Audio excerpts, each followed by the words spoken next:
बिस्मिल्लाहिर्रहमानिर्रहीम। अस्सलाम वालेकुम नाज़रीन, आप यूट्यूब चैनल देख रहे हैं। मैं इमरान खान हूँ। सबसे पहले इमरान खान साहब का बड़ा तगड़ा स्टेटमेंट आया जेल से। आसिम मुनीर साहब को उन्होंने मुखातिब किया। अपने स्टेटमेंट के आगाज़ में ही अलीमा खानम ये पैगाम बाहर लेकर आई, क्योंकि अलीमा खानम के अलावा जब ये पैगाम बाहर आता है तो इस शिद्दत के साथ नहीं आता। वैसे इमरान खान साहब का केस चल रहा है अदालत में, तोशाखाना 2। जो सिविलियन गवाह था वो तो मुकर गया।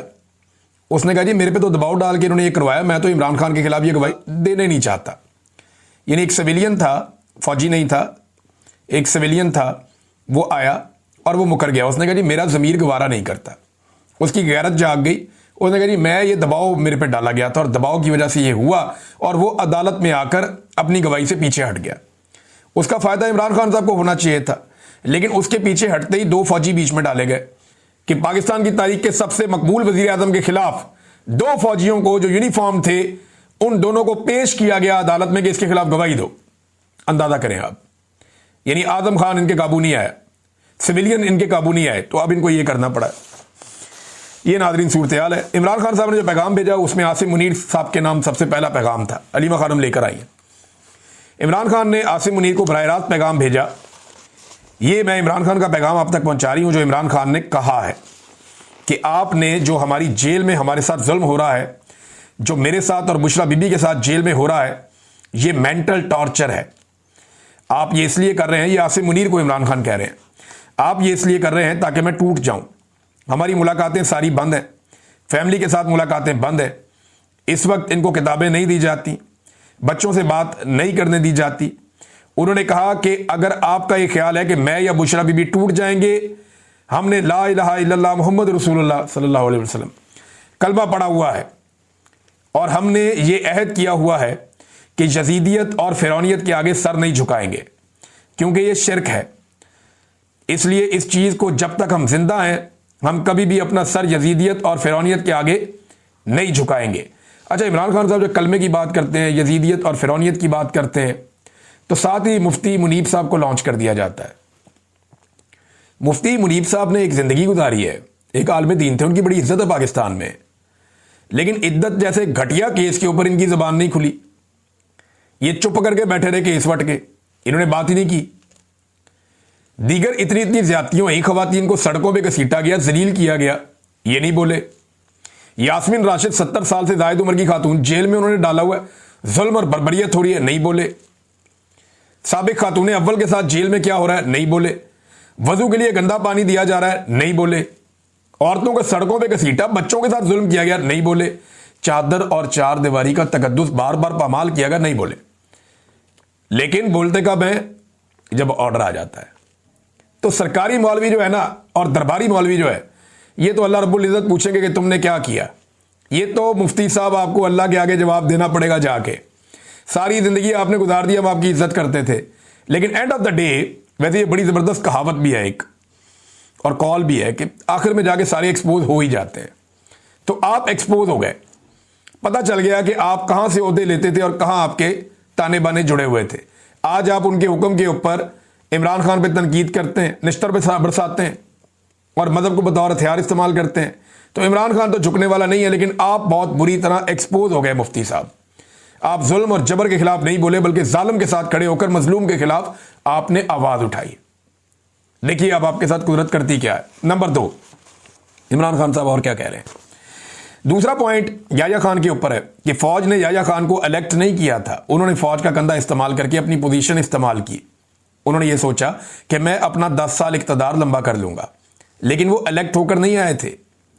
इसके बाद क्या हुआ, उन्होंने जुल्म का निज़ाम शुरू किया, और जब आप जुल्म करते हैं उसके नताइज देख लें कि पाकिस्तान टूट गया। आसिम मुनीर साहब, आपको मैं ये कहना चाहता हूं, अब ये दोनों के अंदर इमरान खान साहब मुमासलत बता रहे हैं। आसिम मुनीर साहब, आपको मैं ये कहना चाहता हूं कि इस वक्त फौज ने आपको इलेक्ट नहीं किया है। आप ये सोच रहे हैं कि आप फौज के कंधे के ऊपर आप यहां 10 साल बैठेंगे। पाकिस्तान के अंदर इस वक्त जो हालात जा रहे हैं, आप इस पर पहले फोकस करें कि आपने इस इक़्तिदार को लंबा करने के लिए क्या क्या कुछ नहीं किया। पहले आपने 9 मई किया, जो फॉल्स फ्लैग ऑपरेशन था, ताकि आप इस बहाने पीटीआई को मुकम्मल तौर पर क्रश कर दें।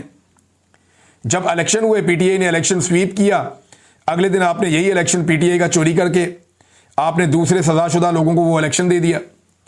आपने जजेस को कंट्रोल करना चाहा, इसके लिए आप 26वीं आईनी तरमीम लेकर आए। इस तरमीम से आपने जजेस को एक सरकारी इदारा बना दिया, इनको कंट्रोल में ले आए। नंबर 3, एक और बात की कि आपने मीडिया को मुकम्मल तौर पे कंट्रोल कर दिया। और बड़े साल लगे थे कि हमारे मीडिया कुछ हद तक आज़ाद हुआ था। बड़े सालों बाद जमहूरियत तरक्की कर रही थी। बड़े साल लगे कि अदलिया भी अपने आप को बेहतर कर रही थी। आपने इन तीनों चीज़ों को, यानी रूल ऑफ लॉ, जमहूरियत, इंसानों के साथ रवैया, जुल्म की जो दास्तानें जो खुली हुई हैं, जब से 9 मई हुआ वो सबके सामने है, ये सारे तबाह हो गए। नंबर 4, इमरान खान साहब ने कहा कि सबसे बड़ी चीज़ इस वक्त पाकिस्तान में सबसे कम इन्वेस्टमेंट आई है।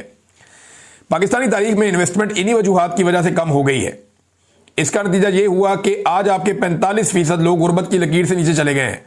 ये तो खान साहब पिछली रिपोर्ट बता रहे हैं ना, अब नई रिपोर्ट आई ना सैलाब के बाद, तो पता चलेगा कि ये लोग 50% से भी बढ़ गए हैं, जो पाकिस्तान में इस वक्त गुर्बत का इंडेक्स है। अब तक जितना पाकिस्तान ने कर्जा लिया था, इस हुकूमत ने 3 साल में उतना ही कर्जा डबल कर दिया। यानी जितना कर्जा पाकिस्तान बनने से लेकर अब तक लिया गया ना, इमरान खान साहब की हुकूमत के आखिरी दिन तक, उतना ही कर्जा ये हुकूमत ने पिछले 3 साल में ले लिया। ये सिंपल मैं आपको करूं, मैंने थोड़े दिन पहले आपको बताया भी था, थोड़ा ही फर्क रह गया बिल्कुल।